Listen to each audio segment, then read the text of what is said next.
नमस्कार दोस्तों, स्वागत है आपकी अपने यूट्यूब चैनल यस पर स्टडी में। आज हम सब फिर एक नए वीडियो के साथ क्लास की शुरुआत करते हैं। आज की आपकी क्लास आपके आने वाले सीटेट एग्जाम के लिए मोस्ट इंपॉर्टेंट है। आपके सीटेट एग्जाम में जितने भी सब्जेक्ट हैं, सब सब्जेक्ट के हम सब थ्योरी क्लास को कवर कर रहे हैं, जिसमें हम सब एक एक चैप्टर को लेते हैं। उस चैप्टर को सबसे पहले हम सब थ्योरी वाइज समझते हैं, फिर उसी चैप्टर से संबंधित उस क्वेश्चन को भी कवर करते हैं ताकि आपका कंसेप्ट क्लियर हो जाए। जो चैप्टर को आपने पढ़ा है उससे आपके सीटेट एग्जाम में क्वेश्चन पूछे जा रहे हैं कि नहीं पूछे जा रहे हैं। आज जो आपका चैप्टर है सीडीपी के अंतर्गत जो आपका वृद्धि में विकास टॉपिक है, इसी टॉपिक को हम सब कवर करेंगे। सबसे पहले आपको हम यह दिखा देते हैं इस टॉपिक से आपके एग्जाम में क्वेश्चन पूछे गए हैं कि नहीं पूछे गए हैं। देखिए यहाँ पे क्वेश्चन दिया गया था अभी जुलाई में जो आपका सीटेट का एग्जाम हुआ था, पेपर 1 में यही क्वेश्चन पूछा गया था। समीपन सिद्धांत कहता है कि शैशवावस्था में ऑप्शन दिए गए थे अंग हाथों और पैरों की तुलना में तेजी से बढ़ते हैं, विकास सिर से पांव तक होता है। थर्ड है भाषा का विकास तेजी से होता है क्योंकि वह विकास के लिए संवेदनशील अवधि है। लास्ट है सूक्ष्म गतिक कौशल के विकास के साथ शारीरिक विकास तेजी से होता है। इस प्रकार से क्वेश्चन पूछे जाते हैं आपके वृद्धि और विकास टॉपिक से। तो आज हम सब वृद्धि और विकास से बनने वाले हर एक छोटे छोटे टॉपिक को समझेंगे, फिर लास्ट में क्वेश्चन को भी कवर करेंगे। आज की आपकी क्लास पेपर 1 और पेपर 2 दोनों के लिए महत्वपूर्ण है, क्योंकि जो सीडीपी है दोस्तों पेपर 2 में भी पूछा जाता है और पेपर 1 में भी पूछा जाता है। अगर आप इस चैनल पर नए हैं तो चैनल को जरूर सब्सक्राइब करिए और अपने दोस्तों के साथ भी जरूर शेयर करिए। यह चैनल आप सबको सब सब्जेक्ट की थ्योरी क्लास उपलब्ध करा रहा है, साथ में साथ प्रीवियस ईयर क्वेश्चन पेपर जो बहुत ही महत्वपूर्ण होता है सीटेट एग्जाम के लिए 2011 से लेके आप यहाँ पे देख भी रहे होंगे, सभी ईयर का प्रीवियस ईयर क्वेश्चन पेपर भी सॉल्व कराया जा रहा है। साथ में साथ यह पीडीएफ भी आपको टेलीग्राम चैनल पर उपलब्ध कराया जा रहा है, जिसका लिंक सब आपका डिस्क्रिप्शन में मिल जाएगा। तो आइए चलिए हम सब आगे बढ़ते हैं और वृद्धि और विकास के बारे में समझते हैं, जो हम ग्रोथ एंड डेवलपमेंट के नाम से जानते हैं। सबसे पहले हम सब वृद्धि का अर्थ समझते हैं कि वृद्धि का अर्थ क्या होता है। अगर वृद्धि का अर्थ समझें तो वृद्धि का अर्थ सामान्यतः मानव शरीर के विभिन्न अंगों के विकास तथा अंगों के कार्य करने की क्षमता से समझा जाता है। कहने का तात्पर्य है वृद्धि का आप संबंध किससे कर सकते हैं, जो मानव का अंग होता है उससे आप कर सकते हैं। जैसे इसमें हाथ हो गया, पैर हो गया, मतलब पूरे आदमी के शरीर में जिस भी अंग का विकास होता है, ग्रोथ होता है, वही आपका वृद्धि कहा जाए। जैसे हाथ का बढ़ना किसके अंतर्गत आएगा, आपके वृद्धि के अंतर्गत आएगा। पैर का बढ़ना किसके अंतर्गत आएगा, वृद्धि के आएगा। बाल का बढ़ना, नाखून का बढ़ना, यह सब आपके वृद्धि के अंतर्गत आते हैं। वृद्धि के बाद हम सब विकास को समझते हैं। अभी सिर्फ आपको अर्थ हम बता रहे हैं, वृद्धि का अर्थ क्या होता है और विकास का अर्थ क्या होता है, इसको आप समझ लीजिए, फिर इसके बाद और हम चर्चा करेंगे। विकास का अर्थ होता है कि परिपक्वता की ओर ले जाता है, अर्थात विकास परिपक्वता की एक प्रक्रिया है। विकास सतत चलने वाली प्रक्रिया है, जिसमें गुणात्मक परिवर्तन या परिणात्मक परिवर्तन दोनों सम्मिलित होते हैं। विकास अगर हम सब बात करें, जैसे किसी बच्चे का मानसिक विकास होता है तो वह आपका किस में आएगा, विकास में आएगा, न कि वृद्धि में आएगा। वृद्धि एक समय के बाद रुक जाती है, जैसे आदमी का हाथ बढ़ रहा है, पैर बढ़ रहा है, ये एक समय बाद रुक जाएगा, ऐसा नहीं तो पूरे लाइफ भर उसका हाथ बढ़ता रहेगा। वृद्धि कुछ समय बाद रुक जाती है, लेकिन विकास निरंतर चलते रहता है। जैसे मानसिक विकास जो होता है आपका, जैसे आपकी सोचने की क्षमता, आप पे सामाजिक विकास, मानसिक विकास, यह निरंतर चलता रहता है। इसकी गति तेज धीम हो सकती है, विकास कभी तेजी से होगा कभी धीम होगा, लेकिन रुकता नहीं है विकास कभी। तो आपने यहाँ पे वृद्धि और विकास के अर्थ को समझ लिया। अगले पॉइंट में बढ़ते हैं, कुछ और अंतर समझते हैं हम वृद्धि, ग्रोथ एंड विकास डेवलपमेंट में। देखिए वृद्धि का अर्थ आप किससे लगाइए, परिपक्वता से बाद रुक जाती है। वृद्धि जो होती है किसके बाद रुक जाती है, एक समय, एक एज आने के बाद रुक। जैसे कहते हैं ना बच्चे के 18 साल के बाद लंबाई नहीं बढ़ती है, तो एक वृद्धि जो होती है जब कुछ समय के बाद रुक जाती है, परिपक्वता मेच्योरिटी आने के बाद वृद्धि रुक जाती है।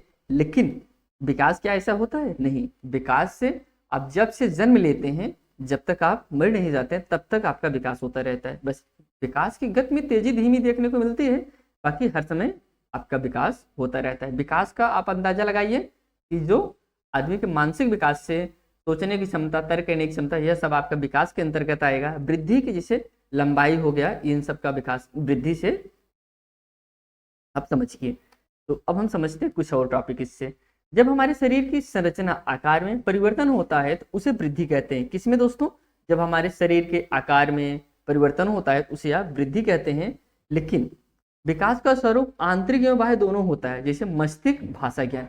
अब विकास आप कहेंगे, विकास का जो स्वरूप होता है वह आंतरिक भी हो सकता है और बाह्य भी हो सकता है। आप कहेंगे आंतरिक कैसे? जैसे आपका जो मस्तिष्क ज्ञान होता है, आपका जो मानसिक ज्ञान होता है वह किससे है? वह आपका आंतरिक आएगा, लेकिन आपकी बोलने की शैली, बोलने का कौशल, यह सब किस में आएगा? आपका भाषा ज्ञान में आएगा। इसलिए आंतरिक और बाह्य दोनों हो सकता है। वृद्धि कुछ समय बाद रुक जाती है, उदाहरण के लिए जैसे लंबाई, चौड़ाई, और आपका विकास जीवन भर चलता रहता है। वृद्धि का स्वरूप बाह्य होता है। वृद्धि आपका स्वरूप जो होता है दोस्तों बाह्य होता है। वृद्धि को हम देख सकते हैं, लेकिन आपका विकास, हाँ, विकास का मापन नहीं कर सकते। जैसे अभी हम वृद्धि को माप सकते हैं, जैसे किसी का वेट कितना बढ़ा, लंबाई कितना हुआ, चौड़ाई कितना हुआ, इसे हम नाप सकते हैं। लेकिन क्या विकास को नापा जा सकता है कि किसी बच्चे का विकास कितना हुआ? इसे नाप नहीं सकते हैं। उदाहरण के लिए सामाजिक विकास, नैतिक विकास का मापन हम नहीं कर सकते, यह आपका विकास के अंतर्गत आएगा। केवल मानसिक विकास का मापन कर सकते हैं। आप एक चीज ध्यान दीजिएगा, जो आपके गार्डनर महोदय हैं उन्होंने मानसिक विकास को बांटा है ना, तो आप ये समझिए कि सिर्फ मानसिक विकास को आप माप सकते हैं, बाकी और कोई विकास का नहीं आप नाप सकते। जैसे नैतिक का विकास, सामाजिक विकास, इन सबको आप नहीं नाप सकते। वृद्धि का हम मापन कर सकते हैं, जैसे कि भार, लंबाई, चौड़ाई, ऊंचाई, इन सबको हम माप सकते हैं। वृद्धि परिणात्मक होती है, इसका परिणाम देखने को मिलता है। वृद्धि जो होती है इसका परिणाम हमको देखने को मिलता है, लेकिन विकास परिणात्मक और गुणात्मक दोनों होता है। यहाँ पे आप पे एक बेसिक नॉलेज आपको हो गया होगा, वृद्धि क्या होता है और विकास क्या होता है। अब हम सब एक पॉइंट और यहाँ पे, वृद्धि में होने वाले परिवर्तन प्रत्यक्ष होते हैं, वही कि वृद्धि को आप देख सकते हैं, इसे मैंने आपको पहले ही बताया था। अब हम समझते हैं जो विकास की अवस्थाएं होती हैं, जो कोई छोटे भी बच्चा होता है उसकी एक अवस्थाएं होती है। अभी जैसे आप इतनी बड़े हो गए हो, लेकिन आपकी एक स्टेज थी, आपकी एक अवस्था थी, उस अवस्था से गुजर कर आज आप यहाँ पे पहुंचे हैं। तो इसलिए हर बच्चे की एक अवस्थाएं होती है, उस अवस्थाओं को हम समझते हैं। पहली अवस्था जो होती है प्रसव पूर्व अवस्था। प्रसव पूर्व अवस्था जो होती है दोस्तों, जिसे 9 महीने या 280 दिन का माना जाता है। जब बच्चा गर्भ में रहता है, इसी को प्रसव पूर्व अवस्था कहा जाता है, जो कि 280 दिन या फिर 9 महीने तक बच्चा रहता है। फिर इसके बाद आता है जब बच्चा जन्म ले लेता है, फिर आता है शैशवावस्था। शैशवावस्था जन्म ले से 2 वर्ष तक होता है, जो शैशवावस्था माना जाता है। जब बच्चा जिस दिन जन्म ले लेगा उस दिन से 2 वर्ष तक क्या होगा, वह शैशवावस्था में गिना जाएगा। फिर आता है पूर्व बाल्यावस्था। पूर्व बाल्यावस्था और उत्तर बाल्यावस्था, दोनों ये बाल्यावस्था के ही पार्ट हैं। इसे आपको हम अलग अलग बता दे रहे हैं, आप कंफ्यूज ना होइएगा। यह दोनों आपके बाल्यावस्था के ही पार्ट हैं। तो पहला है पूर्व बाल्यावस्था, जो कि 2 से 6 वर्ष है। उसके बाद है उत्तर बाल्यावस्था, जो कि 6 से 12 वर्ष के बच्चे आते हैं। फिर उसके बाद आता है किशोरावस्था, जो कि 12 से 18 वर्ष में गिने जाते हैं। फिर इसके बाद और भी अवस्थाएं हैं, लेकिन जो प्रमुख है जैसे प्रौढ़ावस्था आ जाएगा। फिर मतलब अवस्थाएं और हैं, लेकिन इंपॉर्टेंट महत्वपूर्ण यही अवस्थाएं हैं जिससे आपके एग्जाम में क्वेश्चन पूछे जाते हैं। अब हम सब पहली अवस्था पे जानेंगे। इस अवस्था में किसी बालक के कैसे विकास होता है। प्रसव पूर्व अवस्था 9 महीने या 280 दिन का होता है। आप इस चित्र में भी देख रहे होंगे। इस अवस्था में विकास की गति अन्य अवस्थाओं से तीव्र होती है। आप कहेंगे अभी देखिए, जब प्रसव पूर्व अवस्था होती है, इसमें बच्चे में 9 महीने के अंदर ही हर चीज का विकास हो जाता है। हाथ पैर मस्तिष्क का विकास, मतलब पूरे स्ट्रक्चर का सिर्फ 9 महीने में विकास हो जाता है। क्या इतना तेजी से और भी किसी अवस्था में विकास होता है? नहीं होता है। अगर एग्जाम में ऐसा क्वेश्चन पूछे किस अवस्था में बच्चे का सबसे तीव्र विकास होता है, तो प्रसव पूर्व अवस्था में सबसे तीव्र विकास होता है। इसके बाद करें समस्त रचना, भार, आकार, वृद्धि, आकृति का निर्माण इसी अवस्था में होता है। इस अवस्था में होने वाले परिवर्तन मुख्यतः शारीरिक होते हैं। देखिए, जब प्रसव पूर्व अवस्था होता है, इस अवस्था में मानसिक विकास नहीं होता बच्चे का, शारीरिक विकास देखने को मिलता है। अब हम सब शैशवावस्था को समझते हैं। जब बच्चा जन्म ले लिया 2 वर्ष तक, आप यहाँ पे चित्र में देख रहे हैं छोटा बच्चा। शैशवावस्था में बालक पूर्णतः माता पिता पर निर्भर होता है। किस पे होता है? माता पिता पर निर्भर होता है। अब 2 वर्ष का बच्चा खुद पे निर्भर हो नहीं पाएगा, किस पे होगा निर्भर? माता पिता पे होगा ना। कि इस अवस्था में बालक को जो कुछ भी सिखाया जाता है बहुत तेजी से सीखता है। आप जैसे इस अवस्था में नकल करने, कोई चीज़ आप जैसे सिखाएंगे बच्चा वैसे नकल करने का प्रयास करता है। शैशव अवस्था में हड्डियों की संख्या 3 से होती है। इस चीज़ को आप जानते रहिए कि जब बच्चा जन्म लेता है तब हड्डियों की संख्या ज़्यादा होती है, लेकिन धीरे धीरे जब बड़ा होता है तो उसकी हड्डियों की संख्या कम होती जाती है। अगला स्टेज है पूर्व बाल्यावस्था, एयरली चाइल्डहुड स्टेज, जो कि आपका 2 से 6 वर्ष है। इस अवस्था में जिज्ञासा ज्यादा होती है। किस अवस्था में? जब बच्चा 2 से लेके 6 वर्ष का होता है, इस अवस्था में बच्चे के अंदर जिज्ञासा बहुत होती है, बहुत ज्यादा जिज्ञासु होता है। बालक का अधिकतर व्यवहार जिद्दी, विरोधात्मक, आज्ञा ना मानने वाला होता है। इस अवस्था में दोस्तों बच्चा जिस चीज के लिए जिद कर ले, जिस चीज के लिए रोने लगे, तो वह उसे चाहिए तो चाहिए, मतलब बहुत जिद्दी होता है। किस अवस्था में? पूर्व बाल्यावस्था में, जब बच्चा 2 से 6 वर्ष का होता है। अगर इस अवस्थाओं को आप सभी, आपके घर में कोई छोटा बच्चा हो, आप इस सब अवस्थाओं को फेस कर सकते हैं, समझ सकते हैं, फील कर सकते हैं कि देखिए इस अवस्था का बच्चा कैसा व्यवहार करता है आपके साथ। बालक खिलौनों से खेलना ज्यादा पसंद करता है। खिलौना बच्चों को ज्यादा पसंद होता है। इस अवस्था को टॉय एज कहा जाता है। इससे क्वेश्चन आपका पूछा गया है। टॉय एज किस अवस्था को कहा जाता है? तो पूर्व बाल्यावस्था को टॉय एज के नाम से जाना जाता है। अब हम सब उत्तर बाल्यावस्था को समझते हैं, जो कि आपका 6 से लेकर 12 वर्ष तक की अवस्था है। इस अवस्था में तार्किक चिंतन की अवस्था कहा जाता है। अब इसमें बच्चा ना तर्क करने लगता है। जैसे कोई चीज देखता है, उससे क्वेश्चन पूछ, जैसे चाबी है, बच्चा पूछेगा पापा चाबी क्या है, चाबी है कहाँ होता है, क्या यूज होता है, इससे बाइक स्टार्ट होती है, फिर बाइक इससे चाबी से कैसे स्टार्ट हो जाती है। मतलब तमाम तरीके से ऐसे क्वेश्चन, तार्किक क्वेश्चन करने लगता है।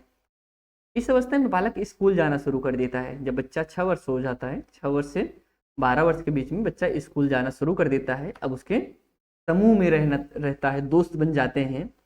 इस अवस्था में समूह में रहना पसंद करता है बच्चा। देखिए अगर एग्जाम में आपसे एक क्वेश्चन पूछ ले कि किस अवस्था में बच्चा समूह में रहना पसंद करता है, अब सबसे पहले आप इसी पे दिमाग लगाइए कि बच्चा जब तक स्कूल जाएगा नहीं तब तक वह समूह में रहेगा नहीं। तो जाहिर सी बात है वह उत्तर बाल्यावस्था में जब 6 से लेकर 12 वर्ष तक होता है। इसे गंदी अवस्था कहा जाता है। आप कहेंगे गंदी अवस्था क्यों कहा जाता है इसे? इस अवस्था को गंदी अवस्था के नाम से क्यों जानते हैं? क्योंकि बच्चा डेली, उसकी मम्मी कपड़ा धुलती है, डेली वह इस विद्यालय जाएगा, गंदा करके फिर लाएगा। मतलब वह, इससे नहीं फर्क पड़ता उसका कपड़ा गंदा हो रहा है, फट रहा है, क्या लग रहा है क्या नहीं, वह खेलने में मस्त रहता है।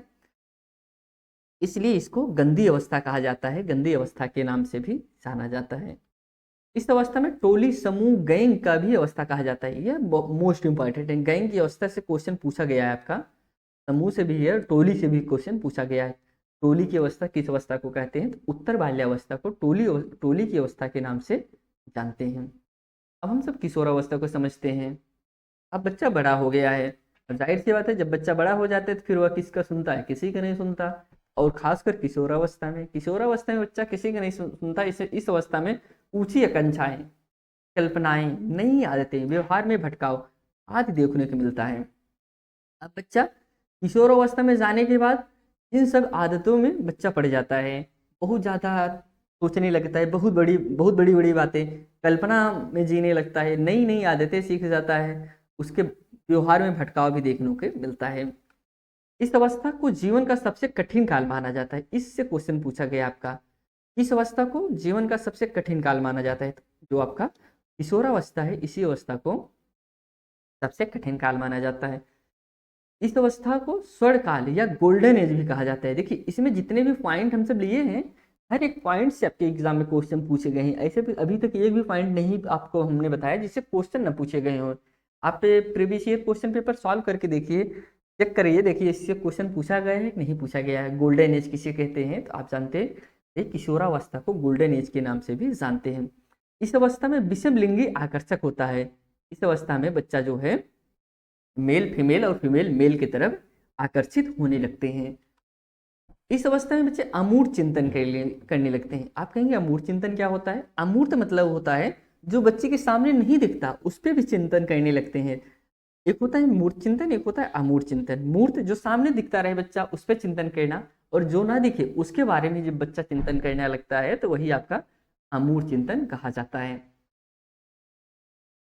किशोरावस्था में बालक एवं बालिकाएं खुद पर सबसे ज्यादा भरोसा करती हैं। इस एज में बच्चे के अंदर इतना ज़्यादा जिज्ञासा रहती है, वो अब सबसे ज़्यादा किसी पे भरोसा करता, अपने आप की परख करता है कि हम जो कह रहे हैं, हम जो सोच रहे हैं वही सही है। अब हम सब बाल विकास के सिद्धांत के बारे सब करते हैं, प्रिंसिपल ऑफ चाइल्ड डेवलपमेंट, विकास की दिशा का सिद्धांत। आप हम शुरू में जो आपको किस क्वेश्चन बताए थे, समीपस्थ पूछा था ना, समीपस्थ का विकास का सिद्धांत कैसा होता है, अब आपको बताते हैं विकास की दिशा का सिद्धांत, प्रिंसिपल ऑफ डायरेक्शन। देखिए आपके पास एक चित्र दिख रहा है, चित्र में कुछ आप देखेंगे तीर की तरह दिख रहा है, एक तीर ऊपर से ऐसे आ रही है, ऐसे निशान बनी है, फिर एक तीर यहाँ से नीचे आ रही है, ऐसे निशान बनी है, हाँ। फिर एक तीर ऐसे जा रही है, ऐसे जा रही है, ऐसे आ रही है, ऐसे आ रही है। देखिए इन तीर का मतलब क्या है, पहले आपको मतलब बताते हैं, क्योंकि ये बहुत ही दोस्तों मोस्ट इंपॉर्टेंट क्वेश्चन, ये टॉपिक है, इससे आपके क्वेश्चन जो पूछे जाते हैं ज़्यादा से ज़्यादा इसी टॉपिक से क्वेश्चन पूछे जाते हैं। ये इंडिकेट कर रहा है कि कुछ चीज़ ऊपर से नीचे की तरफ जा रही है, कहाँ जा रही है, कुछ चीज़ ऊपर से नीचे की तरफ जा रही है, और यहाँ पे कुछ चीज़ बीच से बाहर की तरफ जा रही है। आप देखेंगे ना, यहाँ पे भी बाहर जा रहा है, यहाँ पे भी बाहर जा रहा है, मतलब कुछ चीज़ का केंद्र क्या है, बीच है, बीच से बाहर की तरफ जा रहे हैं। अब देखिए विकास की दिशा का सिद्धांत, प्रिंसिपल ऑफ डायरेक्शन, विकास के सिद्धांत के अनुसार बालक का विकास कैसा होता है, बालक का विकास सिर से पैर की ओर होता है, मध्य से बाएं की ओर होता है। वही चीज जो विकास का सिद्धांत की अगर हम सब बात करें, तो विकास का सिद्धांत कैसे होता है बालक का विकास का सिद्धांत सिर से पैर की तरफ होता है, और केंद्र से या फिर मध्य से बाएं की तरफ हो, आप केंद्र भी कह सकते हैं, क्योंकि जो मध्य है वही केंद्र भी, केंद्र इसे आप केंद्र भी के नाम से जान सकते हैं। तो केंद्र से बाएं की तरफ, मध्य से, बीच से बाएं की तरफ होता है बच्चे का विकास। ये तो हो गया दोस्तों विकास के सिद्धांत के टॉपिक। इसके बाद अब हम जो सिर से पैर की तरफ होता है उसको किस नाम से जानते हैं, क्वेश्चन आपका इसी से पूछा गया था, मस्तोद्मुखी पूछा गया था ना, सिफेलोकाइडियल, सिर से पैर की ओर मस्तोद्मुखी। विकास का सिद्धांत भी कहता है कि मस्तोद्मुखी विकास का अर्थ यह है कि बालक के मस्तिष्क का विकास होता है, फिर भुजाओं और अन्य इंद्रियों का विकास होता है। जो सिर से पैर की तरफ किसी भी बच्चे का विकास कैसा होता है, सबसे पहले मस्तिष्क का विकास होता है, उसके बाद उसके हाथों का, उसके पैरों का, उसके शरीरों का विकास होता है। इसे हम जानते हैं मस्तोद्मुखी स्फेलोकाइडल के नाम से जानते हैं। मध्य से बाएं की ओर क्या कहते हैं दोस्तों, और जो मध्य से बाएं की ओर होता है इसे हम दूरभुमुखी विकास के नाम से जानते हैं, इसे हम प्रोक्सर मोडिस्टेल के नाम से जानते हैं। विकास का सिद्धांत यह जो दूरमुखी सिद्धांत है, यह कहता है कि दूरमुखी विकास का अर्थ है जब विकास का क्रम मध्य से, कहाँ से दोस्तों, मध्य से शुरू होकर बाहर की तरफ होता है। कहाँ से होता है, मतलब बीच से शुरू होकर यह बाहर की तरफ होता है, इसे हम दूरमुखी सिद्धांत के नाम से जानते हैं। आगे बढ़ते हैं, निरंतरता का सिद्धांत। निरंतरता का सिद्धांत जो है स्किनर ने दिया है, किसने दिया है, निरंतरता का जो सिद्धांत ये थे, ये आपके स्किनर महोदय ने दिया था। इस सिद्धांत के अनुसार विकास बालक का विकास मंद जरूर होता है, लेकिन लगातार चलता रहता है। आपको हमने शुरू में बताया था ना कि विकास रुकता नहीं कभी, विकास तेज हो सकता है, मंद हो सकता है, लेकिन चलता रहता है। यह सिद्धांत दिया किसने था, आपके स्किनर महोदय ने दिया था। बालक का विकास जन्म से लेकर जन्म पूर्व, दोस्तों विकास का जन्म पूर्व से लेकर जीवन पर्यंत, जब तक जीवन चलता है तब तक होता रहता है। तीसरा है व्यक्तिगत भिन्नताओं का सिद्धांत, प्रिंसिपल ऑफ इंडिविजुअल डिफरेंस। देखिए व्यक्तिगत भिन्नताओं का सिद्धांत, आप कहेंगे इसमें तुमको दो बच्चे एक जैसे दिख रहे हैं, ये बहुत ही महत्वपूर्ण है। इन्हें इसको हरलाक ने दिया था, कि हरलाक महोदय ने इसका सिद्धांत दिया था, व्यक्तिगत भिन्नताओं का सिद्धांत। इस सिद्धांत के अनुसार सभी बालक का विकास निरंतर होता रहता है, परंतु किसी में भी समानता नहीं पाई जाती है। क्या आप ऐसा देखते हैं कोई दो बच्चा का विकास एक जैसा हो, विकास की बात करें, वृद्धि की नहीं, आप कहेंगे सेम हाइट उसकी है, सेम हाइट उसकी, वृद्धि की नहीं, विकास की बात करें, किसी भी दो बच्चे का विकास एक जैसा नहीं हो सकता। कि सोचने की क्षमता, जितना आईक्यू लेवल उतना उसका है उतना आईक्यू लेवल उसका भी, मतलब सेम विकास कभी नहीं हो सकता दो बच्चों का एक समान। अब चाहे वह बच्चा जुड़वा ही क्यों ना हो। आप कहेंगे जुड़वा बच्चे में तो हो सकता है, लेकिन ऐसा नहीं है दोस्तों, जुड़वा बच्चों में भी ऐसा नहीं होगा। यदि हम दो बच्चों का विकास में देखें कि देखो तो दोनों में भिन्नता पाई जाएगी। इस सिद्धांत के अनुसार बालक में शारीरिक, मानसिक, सामाजिक, संवेगात्मक रूप से भिन्नता पाई जाती है। दोस्तों अगर आप सीटेट की तैयारी कर रहे हैं तो आप इस चैनल को जरूर सपोर्ट करिए और सब्सक्राइब करिए, अपने दोस्तों के साथ भी जरूर शेयर करिए, जहां पे आपको सीटेट के सभी सब्जेक्ट की थ्योरी क्लासें आपको यूट्यूब चैनल पर उपलब्ध कराए जा रहे हैं। प्रीवियस ईयर क्वेश्चन पेपर 2011 से लेकर अब तक जितने भी हुए हैं कंप्लीट प्रीवियस ईयर भी सॉल्व कराए जा रहे हैं। साथ में साथ जो क्लासें हम सब कराते हैं उसकी नोट्स भी आपको @yes4 स्टडी टाइप करेंगे, आपको एक ग्रुप मिल जाएगा, टीचिंग ग्रुप के नाम से है। वहाँ पे आपको सभी क्लासें भी उपलब्ध कराई जाती हैं। इसका लिंक भी आपको डिस्क्रिप्शन में भी मिल जाएगा, वहाँ से भी जाके आप ग्रुप को ज्वाइन कर सकते हैं। आइए हम सब आगे बढ़ते हैं। हम सब एकीकरण का सिद्धांत समझते हैं, प्रिंसिपल ऑफ यूनिटरी प्रोसेस।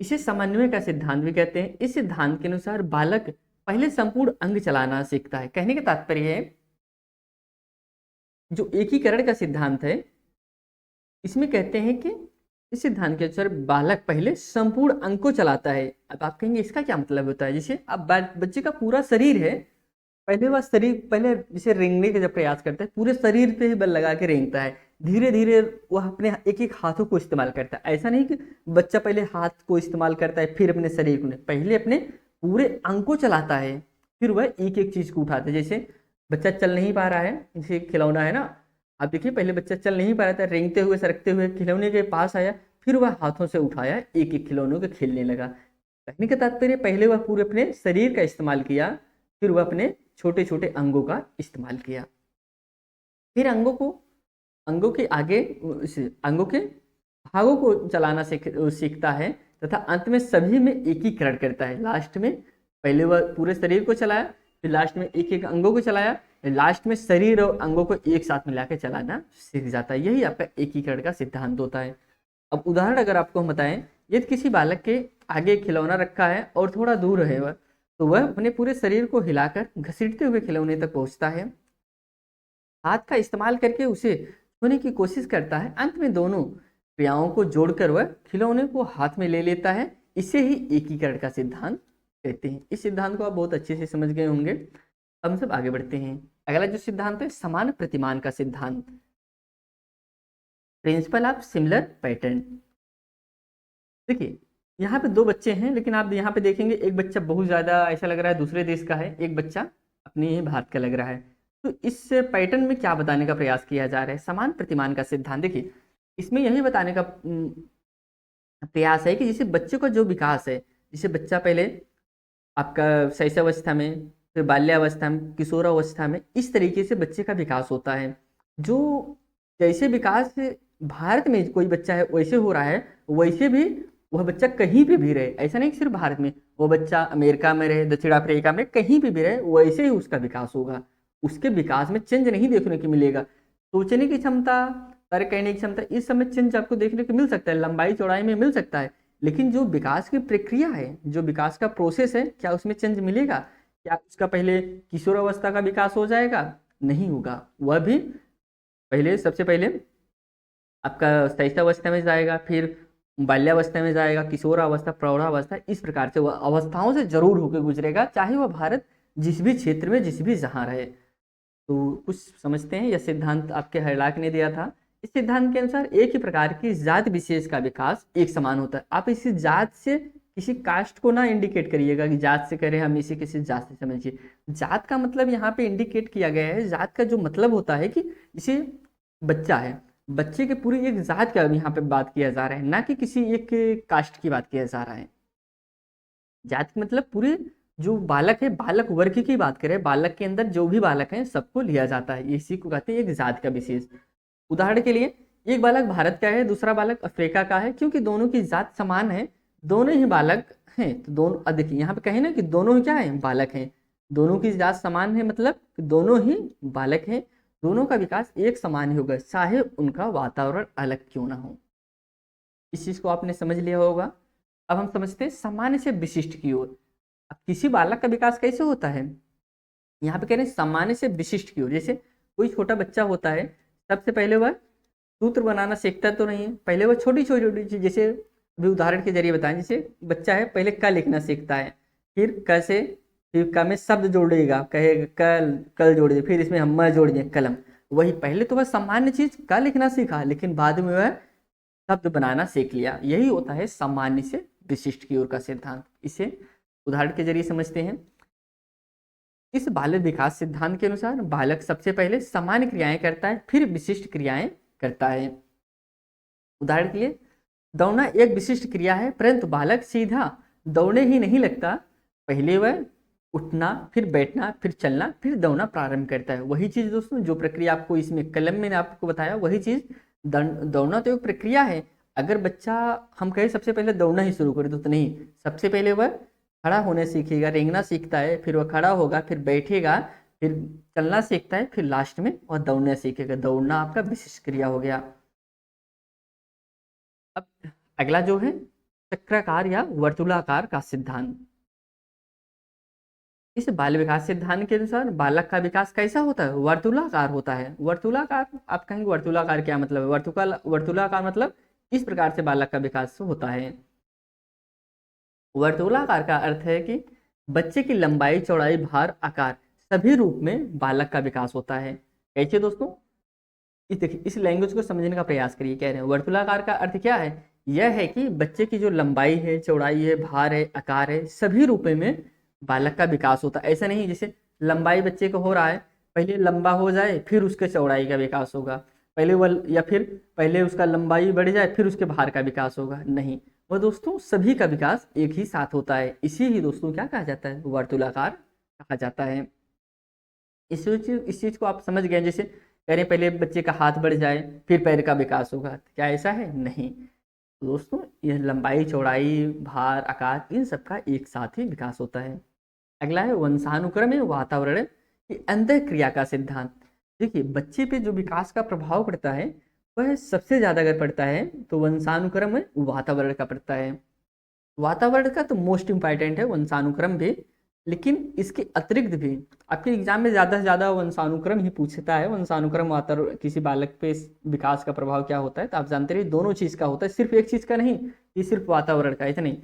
वंशानुक्रम और वातावरण दोनों का प्रभाव बच्चे पे देखने को मिलता है। लेकिन अगर कहीं पे ऑप्शन आपको मिल जाए वंशानुक्रम, वातावरण, सामाजिकरण, दोनों अगर तीनों है तो आप फिर सामाजिकरण को भी इंक्लूड कर लेंगे। लेकिन अगर सिर्फ दो ही ऑप्शन है, वंशानुक्रम और वातावरण, दो ऑप्शन है तो आप यही सही होगा। लेकिन अगर कोई आपके पास तीन ऑप्शन है जिसमें तीन चीजें लिखा गया है कि बच्चे के विकास पे वंशानुक्रम, वातावरण और सामाजिकरण का भी प्रभाव पड़ता है, तो आप फिर इस ऑप्शन को चुनिएगा। सामाजिकरण अगर है तो फिर तीनों को चुनिएगा, अगर सामाजिकरण नहीं है फिर इन दोनों को ही चुनिएगा, वंशानुक्रम और वातावरण।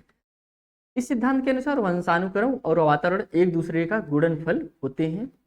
मतलब कि किसी भी बालक के विकास में वंशानुक्रम और वातावरण दोनों का विकास पूर्ण होगा तभी बालक का विकास होगा। केवल एक का विकास से बालक का विकास नहीं हो सकता। वही चीज आपको हमने बताया, सिर्फ एक चीज के विकास से किसी बच्चे का विकास नहीं हो सकता। अब हम समझते हैं फिजिकल डेवलपमेंट, शारीरिक विकास के बारे में।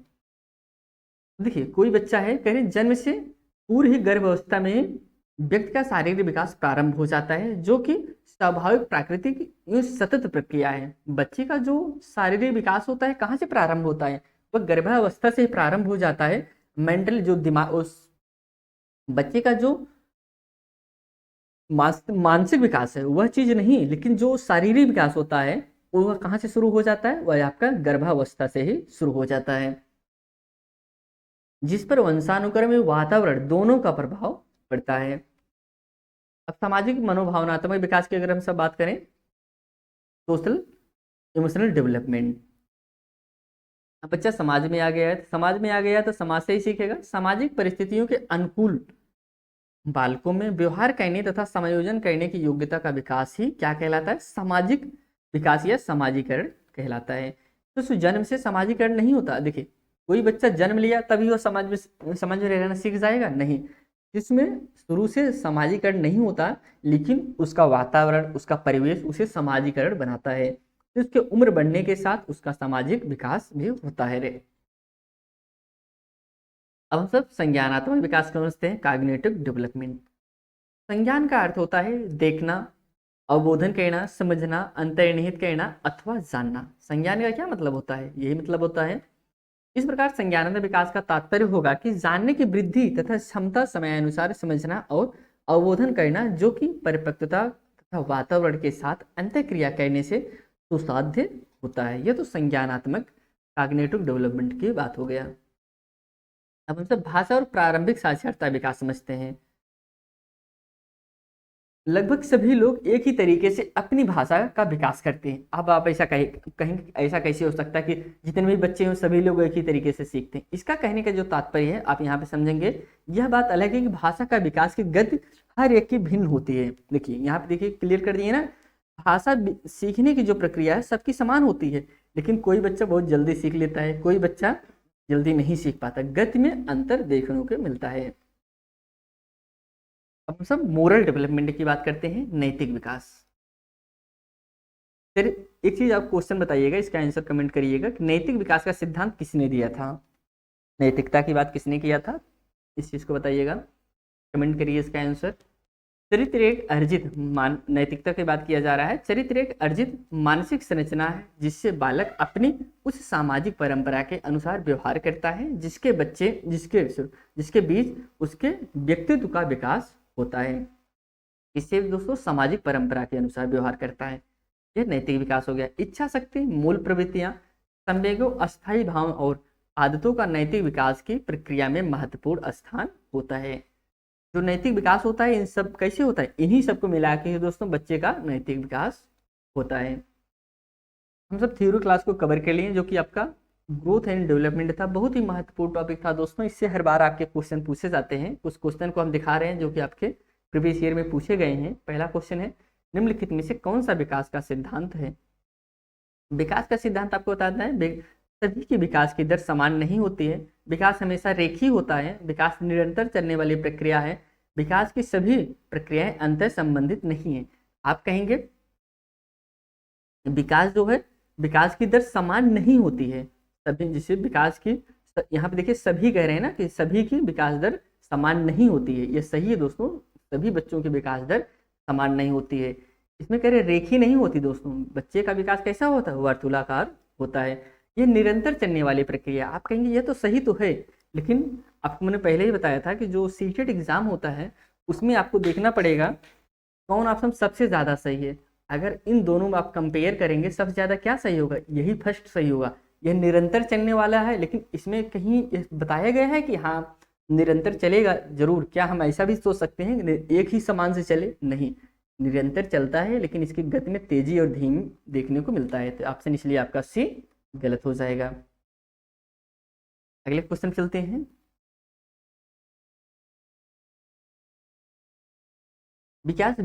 विकास व्यक्ति में नवीन विशेषताओं और योग्यताओं प्रतिपुष्टि करता है। यह कथन है किसका है? हेरलॉक का है, जेम ट्रेवर का है, मैकडोगल का है या फिर मुनरो का है? यह कथन दोस्तों हेरलॉक का है। अगला क्वेश्चन है, मानसिक विकास का संबंध नहीं है। मानसिक विकास का संबंध किससे नहीं है? शिक्षार्थियों के वजन एवं ऊंचाई से है, या फिर स्मृति का विकास से, तर्क निर्णय से, अवबोधन की क्षमता से? आप कहेंगे जो मानसिक विकास किससे संबंधित नहीं है, तो इसमें जो बच्चे का वजन है ऊंचाई से, उसका मानसिक विकास क्या है? उससे कोई मतलब नहीं होता। बच्चे की जो सोचने की क्षमता, तीव्र कार्य करने की क्षमता होती है, वह उसके वजन या ऊंचाई से संबंधित नहीं होता है। इसलिए फर्स्ट इज करेक्ट आंसर। निम्नलिखित में से कौन सा विकास का नियम नहीं है? व्यक्ति विभिन्न दर से विकसित होती है। एक मिनट, हाँ, व्यक्ति विभिन्न दर से विकसित होती है। विकास सनय सनय होता है। विकास तुलनात्मक रूप से क्रमबद्ध होता है। लास्ट है विकास एक निश्चित उम्र के बाद रुक जाता है। आपको मैंने बताया था कि विकास जो है एक निश्चित उम्र के बाद रुक जाता है। मतलब इसमें अगर हम सब देखिए, जो कहा जा रहा है कि ऑप्शन डी सही होगा, और क्यों सही होगा इसमें नहीं पूछा गया है। और विकास एक निश्चित उम्र के बाद रुकता नहीं है, बल्कि वह इसकी गति तेज और धीम होती है। रुकता क्या चीज़ है? वृद्धि रुकती है। आदमी का हाथ बढ़ना, पैर बढ़ना, लंबाई बढ़ना, ऊंचाई बढ़ना, मोटा, ये सब एक उम्र के बाद रुकता है, ना कि आपका विकास रुकता है। अगले क्वेश्चन बढ़ते हैं, किशोरावस्था की प्रमुख समस्या क्या है।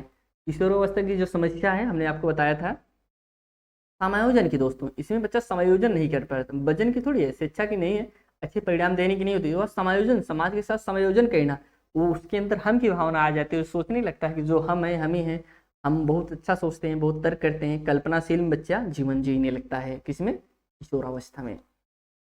अगला क्वेश्चन है, बालक की भाषा विकास में मुख्य योगदान देने वाली संस्था है, क्या है, परिवार है, विद्यालय है, जन संचार माध्यम है, पत्र पत्रिकाएं हैं। आप कहेंगे भाषा विकास में मुख्य योगदान देने वाले तो सभी हैं, विद्यालय भी तो देता है, जनसंचार होता है, पत्र पत्रिकाएं भी देगा, परिवार भी देगा, लेकिन इन चारों में सही क्या है, आपको सीटेट एग्जाम में यही देखना पड़ेगा दोस्तों, इस चारों में सही क्या है। चारों में सही है आपका परिवार, क्योंकि जो बच्चे की प्रथम पाठशाला होती है वो परिवार होता है, जो बच्चा कुछ भी सीखता है वो परिवार होता है, परिवार से बच्चा सीख के तब विद्यालय जाता है। ऐसा नहीं विद्यालय जाने से पहले बच्चा कोरी पटिया होता है, विद्यालय जाने से पहले बहुत कुछ वह सीख के जाता है। अगर आपके एग्जाम में ऐसा पूछे कि विद्यालय जाने से पहले बच्चा कोरी पटिया होता है तो यह गलत है दोस्तों, बच्चा हर चीज सीख के जाता है, बहुत कुछ ज्ञान लेकर तब विद्यालय जाता है। अगला क्वेश्चन है, छात्र का वह सोपान जब वह सर्वाधिक रूप से संवेगों से घिरा रहता है, शैशवावस्था, बाल्यावस्था, प्रौढ़ाकाल या फिर लास्ट है किशोरावस्था। आप इसमें कहेंगे किशोरावस्था, जो कि आपको हमने शुरू में बताया था कि सबसे ज्यादा संवेगों से कब घिरा होता है, किशोरावस्था में। अगला क्वेश्चन है, दो बालकों में समान मानसिक योग्यताएं नहीं होती है, उक्त कथन किस मनोवैज्ञानिक का है। आपको बताए थे ना कि दो बच्चे जो सोचने की क्षमता है, मानसिक क्षमता एक जैसी नहीं हो सकती, चाहे वह जुड़वा बच्चे ही क्यों ना हो। हर्लाक का है, टुंडमन का है, क्रो एंड क्रो का है, जिन पियाजे का है। तो आप कहेंगे इसे हर्लाक ने कहा था कि दो बच्चों की सोचने की क्षमता एक जैसी नहीं हो सकती। इस अवस्था में स्व सम्मान की भावना सबसे अधिक पाई जाती है। तो आप कहेंगे जाहिर सी बात है किशोरावस्था में सबसे ज्यादा सम्मान देखा जाता है। उसको किशोरावस्था में जो बच्चा होता है उसका थोड़ा सा आप बेइज्जती कर दें चार लोगों के सामने, देखिए तुरंत गुस्सा हो जाएगा कि हमारी बेइज्जती हो गई। यह अवस्थाएं आपको किशोरावस्था में देखने को मिलती है। अगले क्वेश्चन बढ़ते हैं, निम्न में से कौन सा कथन सही नहीं है। वृद्धि में विकास पर्यायवाची है, वृद्धि में मात्रात्मक परिवर्तन निहित है, वृद्धि जीवन पर्यंत नहीं होता है, वृद्धि के साथ विकास भी होता है। इसे जो गलत है वही आपको बताना है। तो आप कहेंगे फर्स्ट है, वृद्धि में विकास पर्यायवाची थोड़ी है कि वृद्धि का पर्यायवाची विकास है, ये दोस्तों पर्यायवाची नहीं है। यहाँ पे आज हम सब दोस्तों वृद्धि और विकास के टॉपिक को कवर किए। अगर आप इस चैनल पर नए तो चैनल को जरूर सब्सक्राइब करिए और अपने दोस्तों के साथ भी जरूर शेयर करिए। इसी के साथ दोस्तों क्लासें समाप्त करते हैं, धन्यवाद।